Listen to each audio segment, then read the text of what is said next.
My name is Mila Scott. I'm 30 years old, and the day I graduated with my master's degree, my parents looked me in the eyes, handed my sister the keys to a brand new Porsche, and gave me a city bus pass with 30 days of prepaid rides. They didn't do it in private. They did it in front of everyone who had watched me spend 6 exhausting years studying while working nights to pay my tuition. Professors, classmates, relatives, neighbors, even my grandmother's closest friends. My father smiled proudly as cameras flashed around my sister.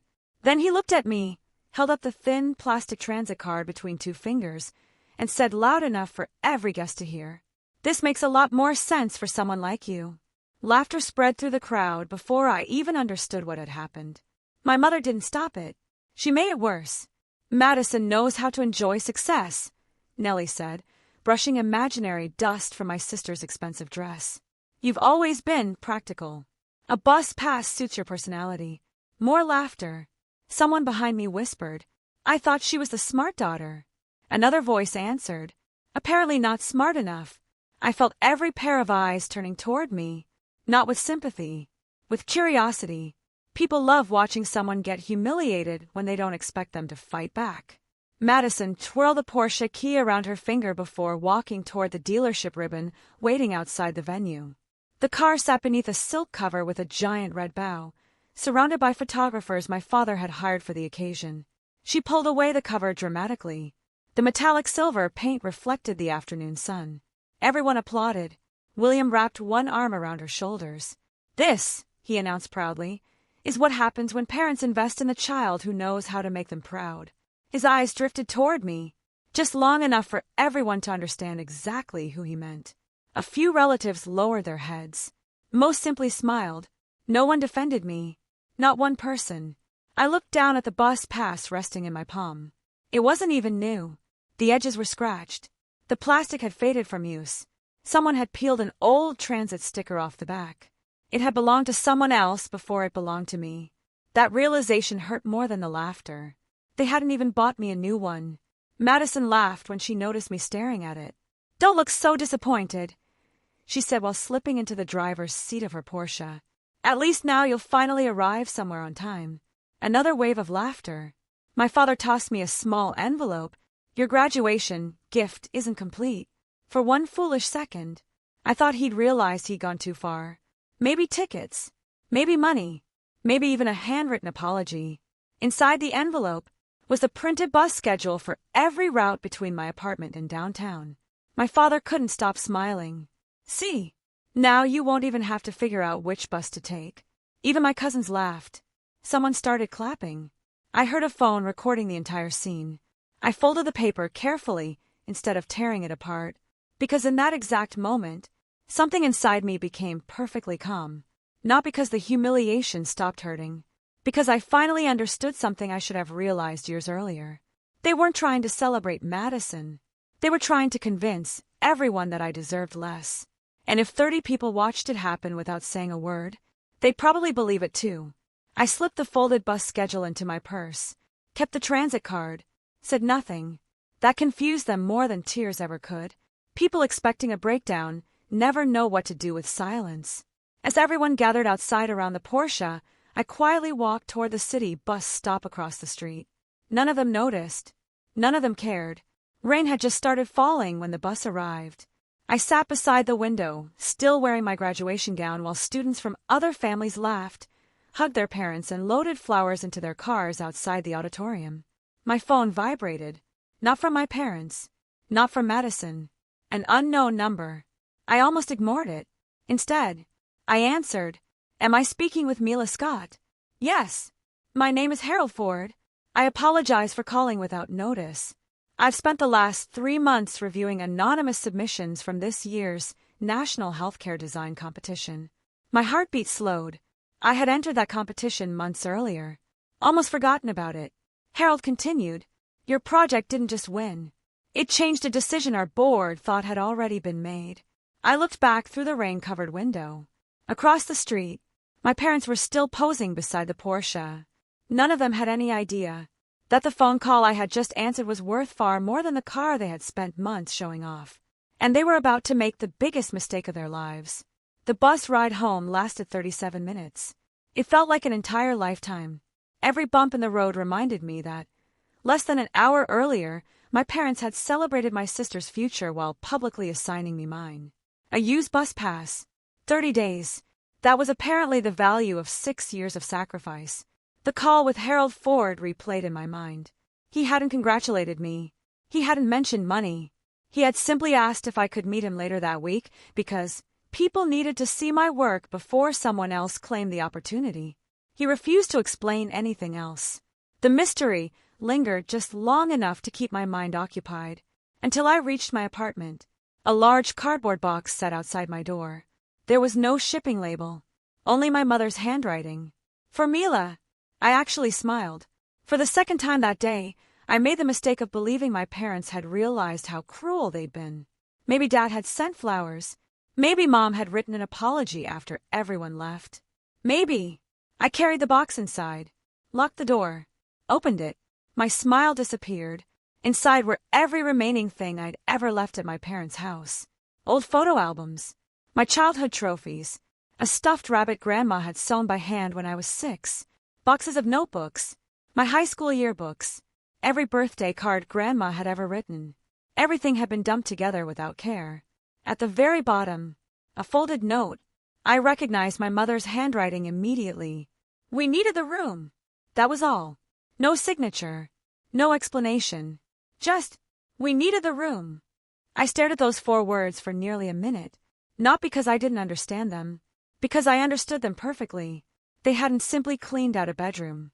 They had erased me. My phone vibrated. Madison had uploaded 23 photos from graduation. The first, her hugging Dad beside the Porsche.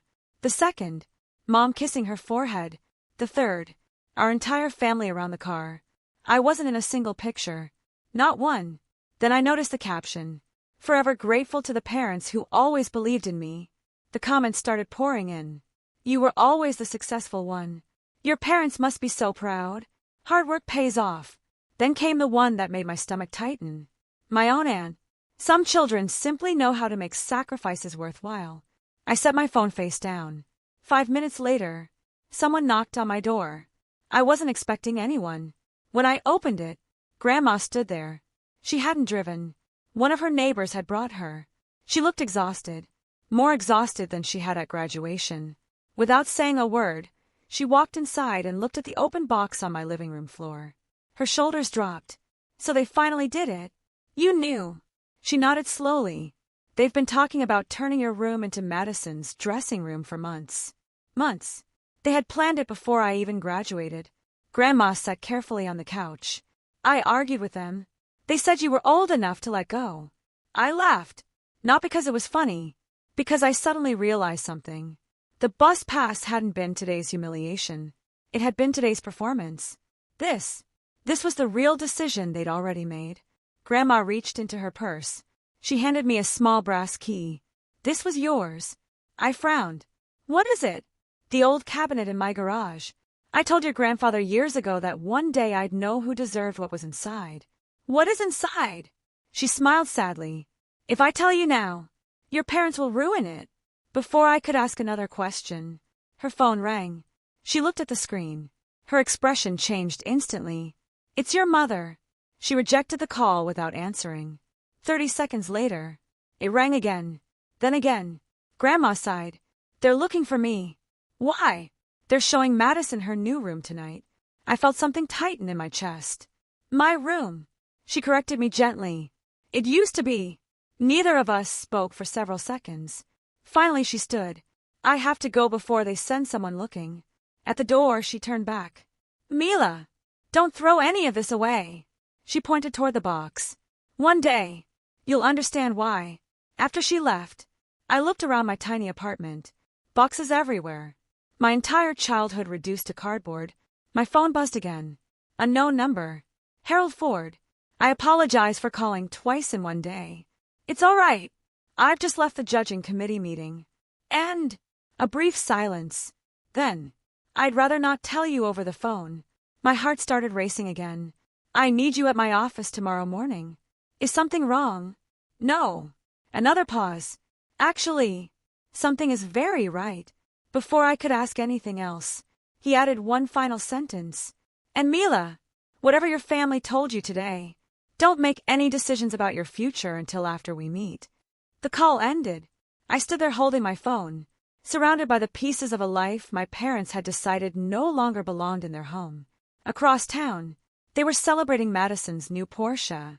They had no idea that while they were turning my bedroom into a closet, someone else was quietly preparing to open a door they never imagined existed. I arrived at Harold Ford's office 20 minutes early. For the first time since graduation, I felt nervous for a reason that had nothing to do with my family. The receptionist greeted me immediately. "Miss Scott, Mr. Ford is waiting for you." No paperwork, no waiting room, no long introductions. Just, "He asked me to bring you in as soon as you arrived."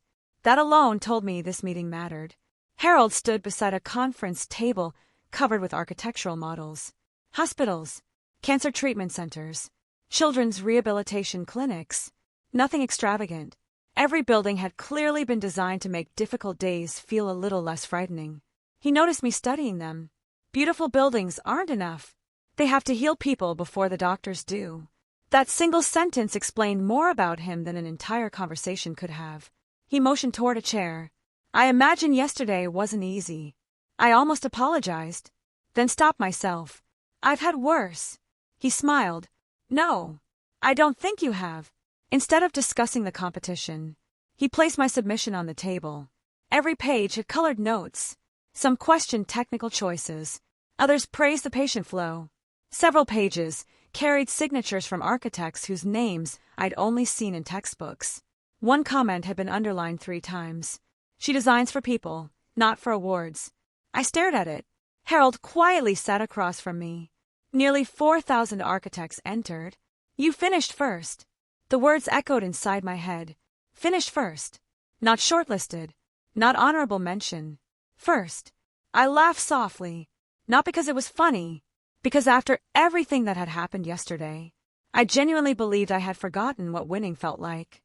Harold slid another folder toward me. This wasn't originally part of the prize. Inside was a contract. A 1-year fellowship. Every expense covered. Salary. Housing. Travel. Access to projects most architects waited decades to touch. Then I noticed something even more important. Every completed project would carry my own name. Not someone else's. Mine. For years I'd watched senior architects present work younger designers had actually created. This was different. Someone was finally offering me visibility instead of asking for silence. "I'd like you to start in 3 weeks," Harold said. "If you accept." If. He folded his hands. "I never pressure talented people. I only give them opportunities." I looked down at the contract again. It felt unreal. 24 hours earlier, my parents had handed me a used bus pass because they believed I would never become anything worth celebrating. Now someone I had never met was placing the biggest opportunity of my career in front of me. The contrast almost made me dizzy. "I accept." Harold smiled. "I hoped you would." As he stood to shake my hand, he stopped. "There is one more thing." His tone became noticeably more serious. "I attended your graduation yesterday." My heart skipped. My granddaughter graduated from the medical school across campus. I saw everything. The Porsche. The laughter. The bus pass. He didn't need to say the words. We both knew exactly what he meant. "I've judged architects for 32 years. You know what impressed me most?" I shook my head. "You never begged for respect." He looked directly at me. People who stop chasing approval usually become impossible to control. The sentence stayed with me long after I left his office. Outside, my phone finally came back to life after being on silent all morning. 31 notifications. Every single one. From my family. For one ridiculous second, I wondered if they had somehow found out. They hadn't. The first message came from my mother. "Don't forget dinner tonight." The second. "Wear something decent. Your father's business partners will be there." The third. From Madison. "And please don't mention the bus pass. Dad says it makes people uncomfortable." I laughed out loud. Yesterday, they had laughed while handing it to me in front of 30 people. Today, they wanted everyone to pretend it had never happened. Interesting. Then another message arrived. This one from my father. "We need you there early." Madison wants fresh flowers on every table. Since plants are your thing, you'll handle it. Not, would you help? Not, can you come early? Just another assignment. Another reminder that my role in the family wasn't daughter. It was unpaid staff. I almost declined. My finger hovered over the screen. Then I remembered something Harold had said. Don't make any decisions while you're emotional. So instead, I typed one word. Okay. Sometimes, the most dangerous answer isn't no. It's making people believe they still control you. That evening, I arrived at my parents' house an hour before everyone else. The Porsche sat in the driveway where everyone could see it, perfectly polished, exactly where my father wanted it. Inside, workers were decorating for Madison's celebration dinner. No one greeted me. My mother simply pointed toward dozens of flower arrangements stacked in the kitchen. There you are. We're running behind. Start working. Not, how are you? Not, congratulations on your degree. Just, start working. As I picked up the first arrangement, I heard my parents talking in the next room. They didn't know I was close enough to hear. William laughed. I'm glad we finally stopped wasting money on Mila. Now we can focus on the daughter who'll actually give us something back. I froze. The flowers almost slipped from my hands. Then, Madison answered with a laugh of her own. You should have done it years ago. And without realizing it, the three of them had just given me the one thing they would soon wish I'd never heard. The dining room looked more like the launch party for a celebrity than a family celebration. Crystal chandeliers reflected across polished glass. A live pianist played softly in the corner. Professional photographers adjusted lights around the Porsche parked outside the floor-to-ceiling windows, making sure it appeared in almost every picture. My father wanted everyone to remember one thing. Not that two daughters had graduated, only that one of them had been worth rewarding. I was still arranging flowers when the first guests arrived. Not one person assumed I belonged at the party. 3 different relatives handed me empty glasses. One asked where the caterer was. Another asked if I could refill the champagne station. No one questioned why. That had always been my role. The useful daughter. The invisible one. Nellie crossed the room, carrying a tray of appetizers. She stopped beside me, just long enough to whisper, Once you're done with the flowers, check the bathrooms. I looked at her. The bathrooms. We're expecting important people. As if you were cleaning your own apartment. Then she smiled warmly. Because 2 guests had just walked in. The smile wasn't for me. It never was. Half an hour later the house was full. William stood near the fireplace entertaining investors from his dealership. Madison floated through the room accepting compliments as though she'd personally invented success. Henry never left her side. He shook hands, laughed loudly, repeated the same sentence to anyone willing to listen. The Porsche is only the beginning. I noticed Harold's words echoing in my head. People who stop chasing approval become impossible to control. For the first time, I wasn't looking for approval. I was observing.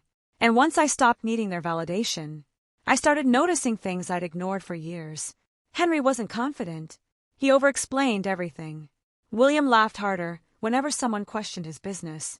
Nellie watched every conversation instead of participating in them. Madison checked social media every few minutes to count the likes on her graduation photos. None of them looked secure. They looked terrified of losing the image they'd spent years creating. Dinner finally began. William stood, tapped his glass. Silence spread through the room. I've spent my entire life believing that investments define a person's future. Several guests nodded. My greatest investment, he extended his arm toward Madison, is sitting right there. Applause erupted immediately. Madison smiled through fake tears. Then, William turned toward me. I also have another daughter. A few people laughed before he even continued. Mila has always chosen. He paused dramatically. The safer road. The practical road. Some people dream big. Others are simply happy catching the bus. The room exploded. Laughter. Applause. Even people who barely knew us laughed because everyone else was laughing. I felt my cheeks burning. William wasn't finished. He reached into his jacket pocket, pulled out my bus pass, the same one he'd given me at graduation. I think she forgot this at home. He held it in the air like a trophy. You'd better keep it. You're going to need it longer than 30 days. The laughter became louder than before. Someone actually stood up clapping. My father had turned my humiliation into entertainment. I slowly walked toward him. Every eye followed me. William looked satisfied, certain I was finally going to cry. Instead, I took the bus pass from his hand, slipped it calmly into my purse, smiled politely. Thank you. Nothing else. No argument. No tears. No shouting. The silence that followed confused everyone. People expecting a scene never know how to react when they don't get one. I returned to my seat. William cleared his throat awkwardly before continuing his speech. For the first time all evening, he had lost control of the room. Only for a few seconds. But I noticed it. So did he. As dessert was served, one of William's investors approached me privately. I've never met you before. I'm Daniel Mercer. I shook his hand. He smiled. I heard you're an architect. Trying to become one. His eyebrows lifted. Trying. Before I could answer, Harold's voice came from behind us. No. Everyone turned. Harold had just entered the dining room. He wasn't invited. He wasn't smiling. And somehow, my father's confident expression disappeared the moment he recognized him. Harold looked directly at William. I believe you're underestimating your daughter. The room fell silent. William forced a laugh. I'm afraid you've got the wrong impression. Harold never looked away from him. No, I rarely do. No one understood why one of the most respected names in healthcare architecture had just walked into that house, or why my father suddenly looked nervous for the first time in years. But before anyone could ask a single question, Harold reached into his briefcase, pulled out a sealed envelope, looked at me, and said 7 words that changed the atmosphere completely. Mila, this belongs to you, not them. No one moved. The dining room had gone unnaturally quiet. Even the pianist stopped playing. Every pair of eyes shifted between Harold Ford and me. William forced an awkward laugh, stepping forward with the confidence of a man who believed every room belonged to him. I'm sorry, he said, extending a hand Harold ignored. I don't think we've officially met. Harold never took his eyes off me. I know exactly who you are. Something in his voice made William lower his hand. For the first time that evening, my father looked uncertain. He tried again. I'm William Scott. I own Scott Luxury Motors. I've heard of it. Harold's answer was polite. Nothing more. No admiration. No recognition. Just 4 words. William wasn't used to that. He cleared his throat. So, how do you know my daughter? Harold finally looked at him. I know her work. Not, I know your family. Not, I met her yesterday. Just, I know her work. The difference mattered. Because for the first time in years, someone in that room saw me without seeing my parents first. William chuckled. Mila has always been creative. She entered one of those university competitions. It's good experience. Harold's expression didn't change. It wasn't experience. It was excellence. The room fell silent again. Madison frowned. Henry exchanged a quick glance with William. Nobody knew what to say. My father smiled anyway. The fake smile he used whenever something slipped outside his control. Well, I'm sure she's happy with whatever certificate she received. Harold looked directly at him. It wasn't a certificate. Then, without another explanation, he turned back toward me. Open the envelope when you're somewhere quiet. You deserve to enjoy this moment. Not them. You. He nodded once, then walked away. Just like that. No speech. No confrontation. No dramatic exit. He had entered the room, completely shifted the balance, and left everyone wondering what they had just witnessed. The silence lasted only a few seconds. Then William laughed louder than before. Well, I suppose professors love encouraging students. Several guests laughed with him. The tension dissolved. Almost. But I noticed something. Daniel Mercer, one of my father's investors, hadn't laughed. He watched Harold leave, then looked at me, really looked at me, as if he had just realized there was someone in the room he had completely overlooked.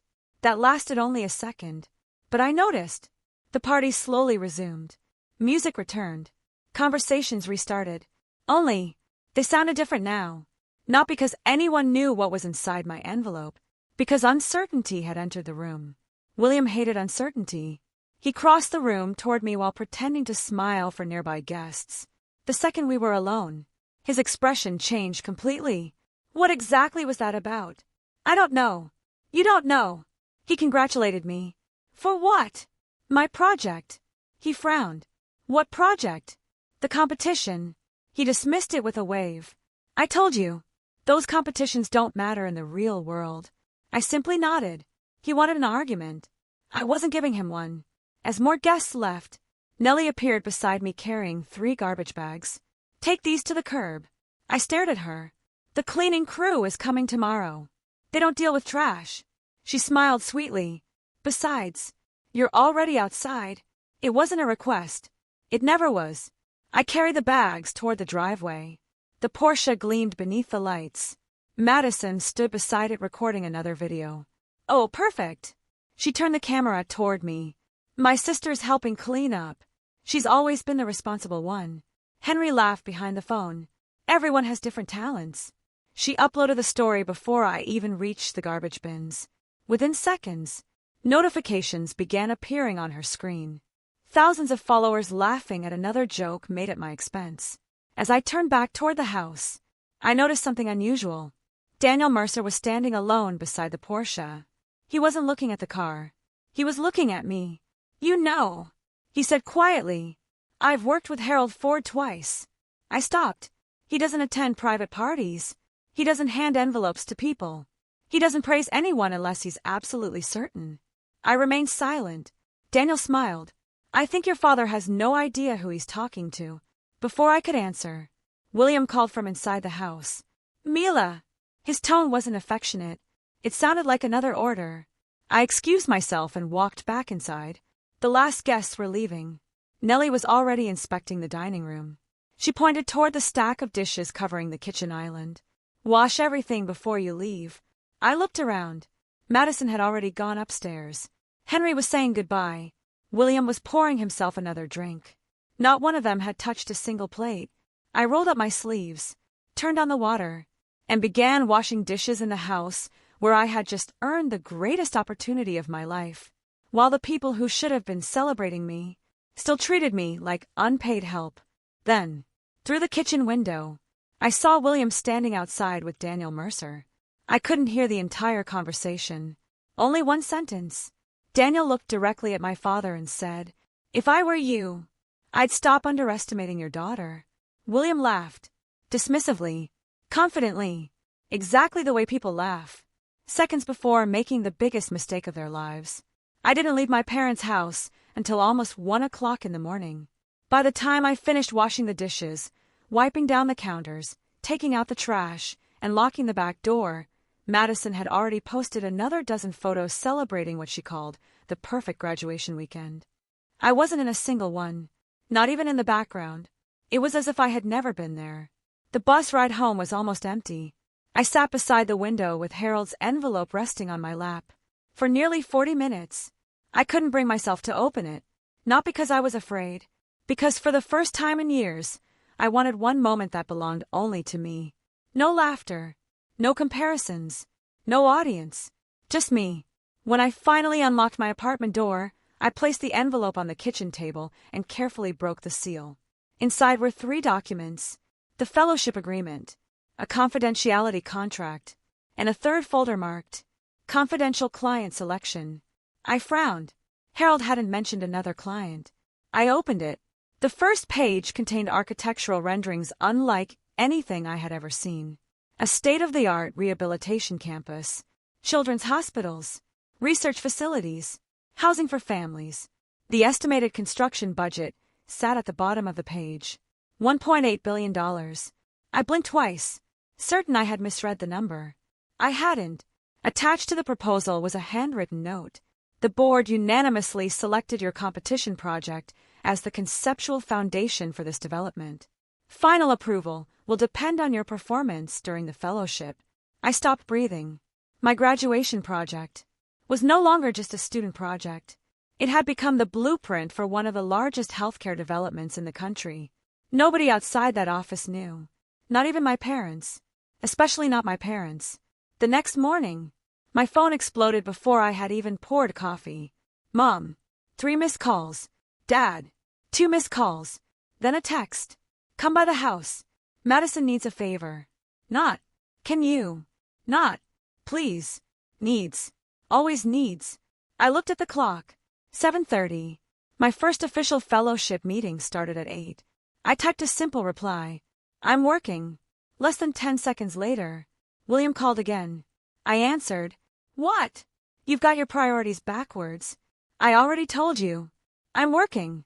His laugh carried the same condescending tone I'd heard my entire life. You don't have a real job yet. I do. Don't be dramatic. Your sister has television interviews today. She needs someone to drive Grandma to her doctor's appointment. I closed my eyes. Of course. Madison had media interviews because of the Porsche. Grandma had become my responsibility again. When is her appointment? 9. I looked at the fellowship schedule. 8 until noon. There was no way to do both. I can't. Silence. Then, William sighed heavily. You always make everything difficult. He ended the call. Not goodbye. Just click. 10 minutes later, my phone rang again. This time, Grandma. I'm so sorry, sweetheart. Her voice sounded embarrassed. They told me you refused to take me. I never refused. I have work. I know. A brief silence followed. Then she whispered something that immediately caught my attention. Your father never intended to take me. What do you mean? He scheduled Madison's interviews at exactly the same time as my appointment. So someone would have to choose. I frowned. And they assumed that someone would be me. Grandma sighed softly. They always assume you'll sacrifice first. That sentence stayed with me long after we hung up. At exactly 8 o'clock, I walked into the fellowship conference room. 8 senior architects sat around the table. Harold remained standing. Without introductions, he pointed toward the massive model in the center. This project has already consumed 3 years. He looked directly at me. We're hoping you'll help us finish it. No welcoming speech. No orientation. They expected me to contribute immediately. One architect challenged my patient flow design within the first 15 minutes. Another disagreed with my emergency wing proposal. For almost 2 hours, every idea I presented was questioned, not because they wanted me to fail, because they expected me to defend it. And for the first time in my professional life, people listened when I did. At noon, the meeting ended. As everyone packed their notes, Harold stopped beside me. You handled yourself well. I thought they hated my ideas. They challenged your ideas. There's a difference. He handed me a visitor badge. Tomorrow you'll meet the client. The client! Harold nodded. They insisted on meeting the architect responsible for the original concept. My heartbeat accelerated. When? 9 sharp. And Mila! He smiled slightly. They specifically requested you. As I walked toward the elevator, my phone buzzed once more. A notification from Madison's social media account. She had uploaded another video. The caption read, "Success looks even better when your whole family supports you." I almost kept scrolling. Then I noticed the background. Grandma, sitting alone in the waiting room of the clinic. No Madison. No William. No Nellie. Someone had dropped her there before the interview and left. She looked confused, checking the hallway every few seconds, waiting for someone who wasn't coming. My stomach tightened. Without thinking, I turned around, ran back toward Harold's office, knocked once. He looked up. I need to ask you something. What is it? I took a deep breath. My grandmother needs me. Harold didn't ask for explanations. He simply looked at his watch, then back at me. Go. Family had spent years making me believe kindness was weakness. Harold had just shown me. Real strength looked very different. I hurried toward the elevator, completely unaware that when I arrived at the clinic, someone else would already be waiting for me. Someone I hadn't seen in nearly 8 years. I reached the clinic less than 20 minutes later. The waiting room was nearly empty. Grandma sat exactly where I'd seen her in Madison's video, her purse resting on her lap, glancing toward the entrance every few seconds with the quiet hope that someone from her own family would still walk through those doors. When she saw me, her entire expression softened. I knew it would be you. I forced a smile. I'm sorry I wasn't here sooner. She shook her head. You came. That's what matters. The receptionist walked over holding a clipboard. I've been trying to reach your family for almost an hour. I called the numbers listed in her file. No one answered. I already knew why. William was entertaining clients. Madison was giving interviews beside the Porsche. Nellie was making sure the pictures looked perfect. None of them had time for the woman who had spent decades taking care of all of us. I signed the paperwork without another word. As I pushed Grandma's wheelchair toward radiology, she quietly reached into her purse. I've been carrying this for years. She handed me an old photograph. It showed my grandfather standing beside a hospital that no longer existed. Young, proud, holding rolled architectural drawings under one arm. I frowned. I thought Grandpa owned hardware stores. He did later. Grandma smiled faintly. But before that, he studied architecture. I looked at the picture again. He never told me. He didn't tell many people.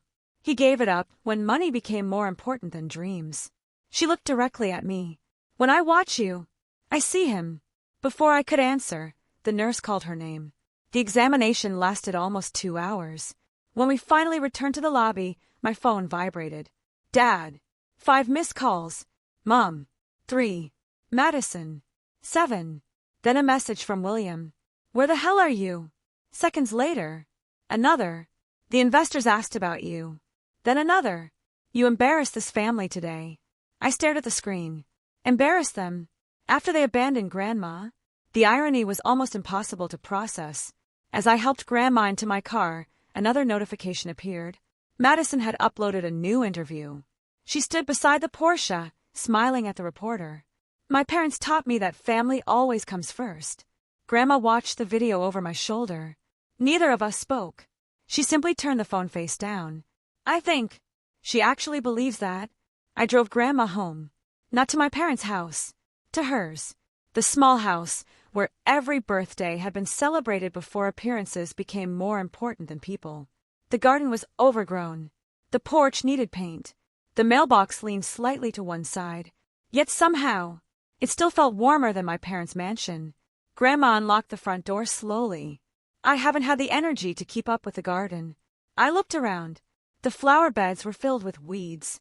The climbing roses had almost disappeared beneath wild vines. I'll take care of it. She smiled. I knew you would.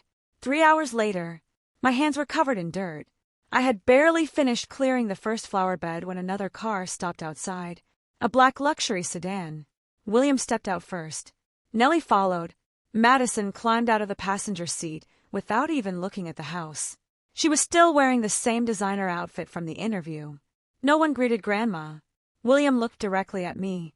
There you are. Not, how's your grandmother?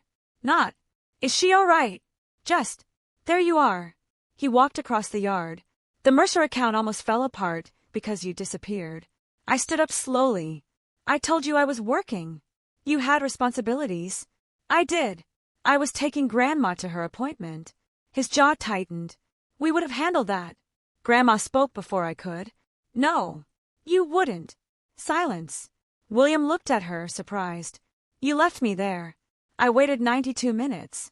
No one answered. Even Madison avoided looking at her. For a brief second, the mask cracked. Then Henry's SUV pulled into the driveway. He stepped out carrying a bottle of champagne, completely unaware of the tension. There you all are. He stopped when he noticed everyone's faces. What happened? William forced a smile.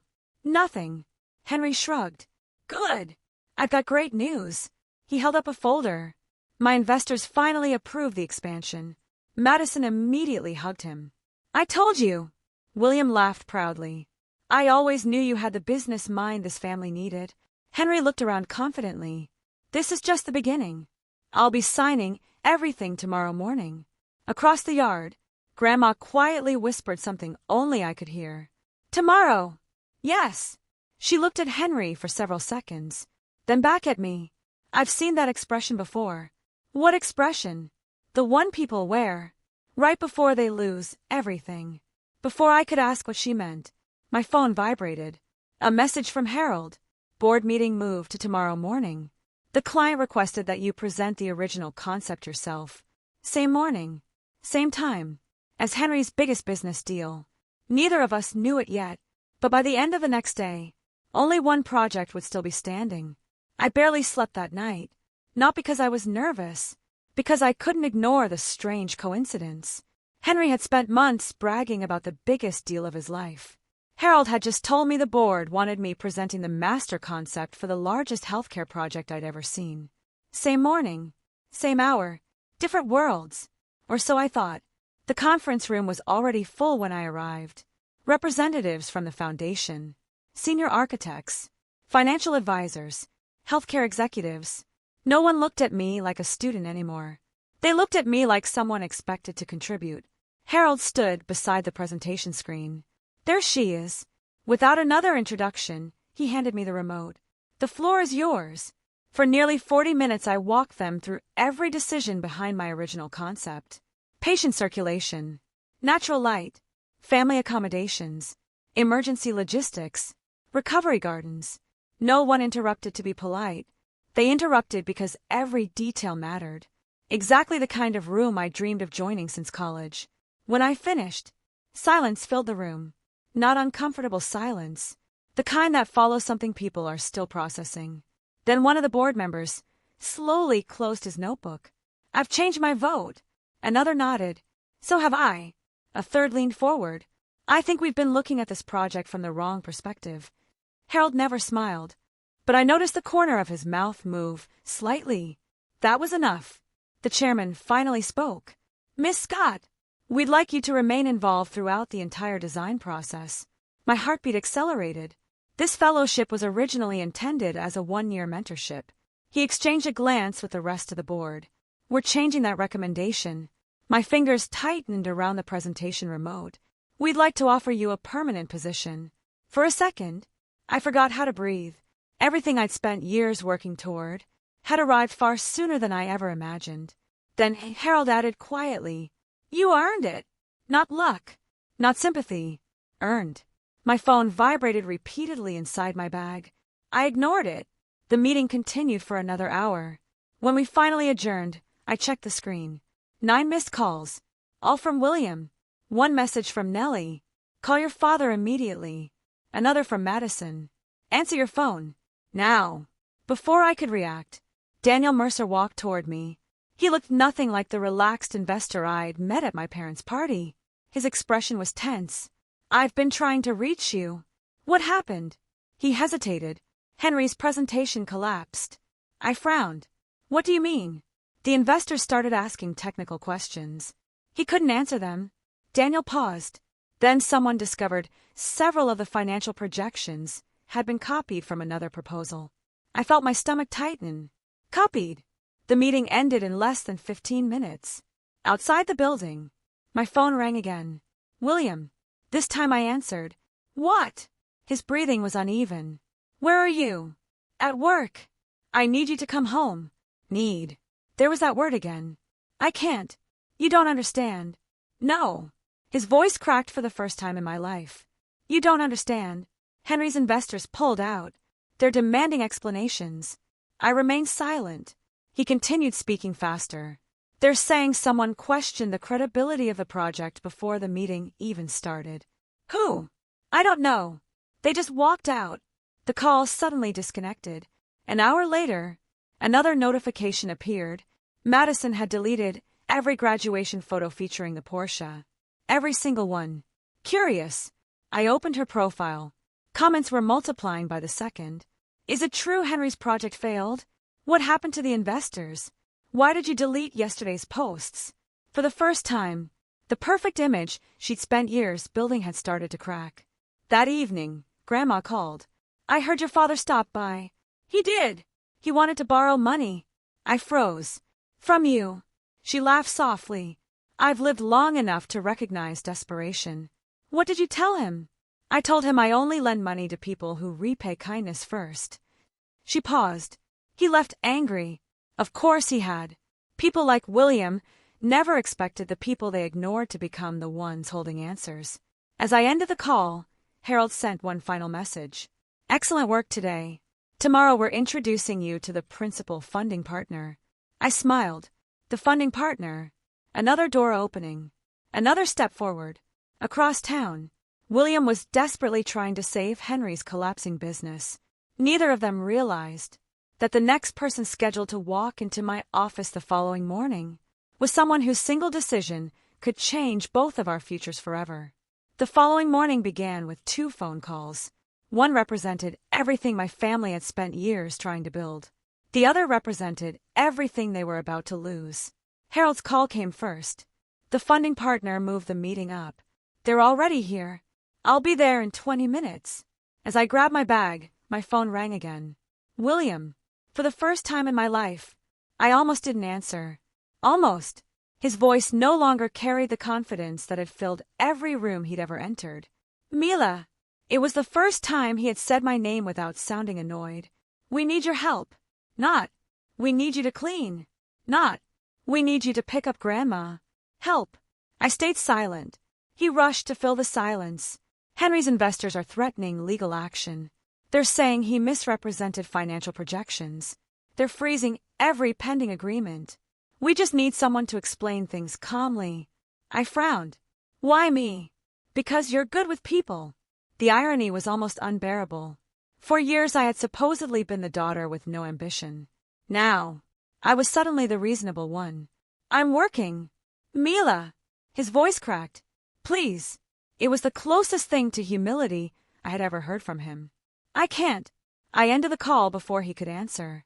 The foundation's executive boardroom overlooked the city skyline. 10 people sat around the polished walnut table. Some I recognized from the previous meeting. One I didn't. A man in his late 60s. Gray suit. Sharp eyes. Completely silent. Harold walked beside me. "The board would like you to meet Mr. Charles Bennett." The name meant nothing to me. Until Harold continued. He founded the Bennett Healthcare Foundation, the principal financial partner behind this project. Everything suddenly made sense. The rehabilitation campus, the hospitals, the research centers. This wasn't just another construction project. It was going to redefine healthcare infrastructure across multiple states. Charles stood. Instead of shaking my hand immediately, he looked directly at me. "I've already seen your work. I wanted to meet the person." His words carried none of the exaggerated praise I had grown suspicious of. Only curiosity. We spent nearly 2 hours discussing design philosophy, patient dignity, natural recovery environments, accessibility. Not once did he ask my age. Not once did he ask where I studied, only why I made certain decisions. When the meeting ended, he turned toward Harold. "I think you found the right architect." Then he looked back at me. "I'd like you leading the conceptual team." For a moment, the room disappeared. Leading. I was still officially a fellow. Harold smiled. I was hoping he'd say that. As we left the boardroom, my phone vibrated again. This time, Madison. Not a call. A message. Dad collapsed. I stopped walking. Another message appeared. Panic attack. Then another. Please answer. I called immediately. Madison picked up on the first ring. Her voice sounded nothing like the woman who had laughed while throwing my bus pass onto the sidewalk. "Mila, I don't know what to do." "What happened?" "The bank. They froze one of Dad's business accounts. He thought it was temporary. Then another account. And another." She started crying. "They're saying the dealership's credit line is under review." I leaned against the hallway wall. "What does that have to do with Henry?" "They're connected. The investors backed out. The bank found out. Everything's happening at once." For the first time, Madison wasn't worried about the Porsche. She was worried about survival. That afternoon, I drove to Grandma's house. Not because William had called, because Grandma deserved to hear the truth from someone who wouldn't lie to protect appearances. She listened quietly, never interrupting. When I finished, she folded her hands in her lap. "I warned your grandfather about something once." "What?" "Never confuse admiration with character." I frowned. He thought successful people would always do the right thing. She smiled sadly. "They don't. They simply have more opportunities to show who they really are." She looked out toward her neglected garden. "Your father spent 30 years trying to impress strangers. He forgot to love the people already sitting at his table." Before I left, someone knocked on the front door. I opened it. William. He looked older than he had 48 hours earlier. His shirt was wrinkled. His tie was missing. Dark circles surrounded his eyes. For the first time, he wasn't standing taller than everyone else. He looked like a man who hadn't slept. He didn't even look at me. He looked at Grandma. "I need to talk." Grandma didn't move. "So do I." Silence settled over the porch. William finally turned toward me. His voice was barely above a whisper. I was wrong. 4 words. Words I had imagined hearing for years. But they arrived far too late, because before I could answer, 2 black SUVs slowly pulled into the street. 3 people stepped out. One carried a leather briefcase. Another held official documents. The third looked directly toward William. Mr. Scott, we need to speak with you regarding several financial disclosures. William's face drained of color. He looked from them to me, then back again. For the first time, he understood that the life he had spent decades protecting was collapsing in front of everyone. And this time, there was no applause waiting to save him. William didn't answer the investigators immediately. He simply stood there on Grandma's porch, staring at the official badges as though refusing to acknowledge them would somehow make them disappear. One of the investigators stepped forward. Mr. Scott, we'd appreciate your cooperation. William looked toward me, not because I could save him, because for the first time in his life, he had no idea what to do next. He had always been the man with answers. Now he was just another man being asked questions. Without another word, he followed them to the driveway. Henry arrived less than a minute later. The moment he saw the investigators, he stopped his SUV so abruptly that the tires scraped against the curb. He jumped out, forcing a confident smile. There has to be some mistake. No one answered him. One investigator opened the leather briefcase and removed several documents. We've received multiple complaints regarding inaccurate financial disclosures made during your investor presentations. Henry's smile disappeared. William tried to interrupt. This is a misunderstanding. The investigator calmly replied, then you'll have the opportunity to explain it. For the first time since I'd met Henry, he had nothing clever to say. The following weeks changed everything. The investigation spread far beyond Henry's failed presentation. Several investors withdrew from his company. Others demanded independent audits. Projects that had looked guaranteed only days earlier disappeared one after another. Without Henry's promises holding everything together, William's dealership faced the same reality it had avoided for years. Banks reduced credit. Suppliers demanded advance payment. Luxury inventory stopped arriving.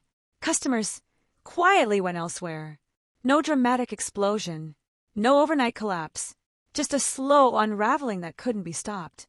The image William had spent decades building disappeared piece by piece. Exactly the way he had spent years dismantling mine. Madison tried harder than anyone to pretend everything was normal. She continued posting photographs beside the Porsche. Luxury dinners. Designer handbags. Smiling captions about gratitude. People noticed the difference before she did. The comments changed. Isn't this the family involved in that investigation? Didn't your father's business lose its financing? What happened to your husband's company? Within a month, the sponsorships she'd bragged about quietly disappeared. Brands stopped calling. Invitations slowed. Then they stopped altogether. For someone who had built her identity around being admired, silence became its own punishment. Nellie fought reality longer than anyone. She insisted everything would recover. That people were jealous. That someone had sabotaged the family. She blamed the banks. The economy, Henry, even Grandma, everyone except the people responsible. One afternoon, she came to my apartment carrying a small gift bag. Inside was the same bus pass, perfectly preserved. She smiled nervously. We thought maybe we took the joke too far. I looked at the card for several seconds, then back at her. It wasn't a joke. Her smile faded. No, it wasn't. She left without another word.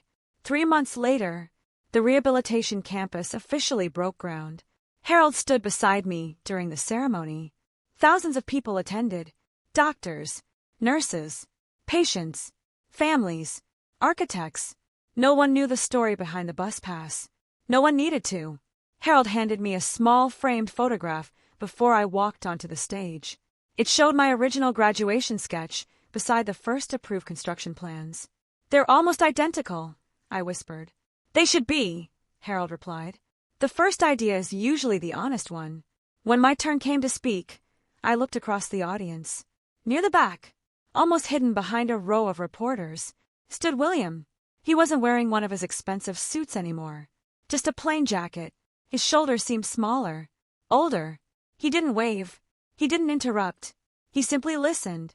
I thanked my colleagues, the foundation, the patients who had shared their stories during the design process. Then I reached into my purse, pulled out the worn bus pass, the same one my father had handed me on graduation day. A quiet murmur spread through the audience. I've carried this with me for a long time, I said. Not because it reminded me of where I started, but because it reminded me never to let someone else decide where I could go. I placed it inside a glass display case that would remain permanently inside the new campus. A symbol, not of humiliation, of perseverance. After the ceremony ended, William slowly approached. No cameras, no audience, just the two of us. I watched your speech. I nodded. He looked toward the display case. I used to think success looked like a Porsche. His voice cracked. I was wrong. For several seconds, neither of us spoke. Finally, I answered. You weren't wrong about the car. He frowned. You were wrong about the person driving toward the future. Tears filled his eyes. Mine didn't. Not because I hated him. Because I'd already mourned that relationship years earlier. Today wasn't about revenge. It was about closure. 6 months later, I established the Scott Transit Scholarship. Every year it funded transportation for students who couldn't afford to travel to college, internships, or professional training. No student would ever have to choose between paying for a bus ride and chasing a dream. The first card issued through the program looked almost identical to mine. Only one sentence had been added across the back. Your destination is worth more than anyone's opinion. Sometimes people ask if I ever forgave my parents. The answer isn't simple. Forgiveness isn't pretending the past never happened. It's refusing to let it decide your future. The Porsche eventually disappeared, sold to pay debts. I never saw it again.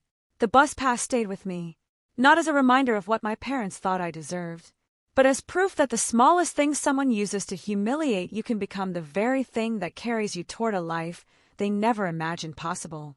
That was the real graduation gift. They just never realized they were giving it to me.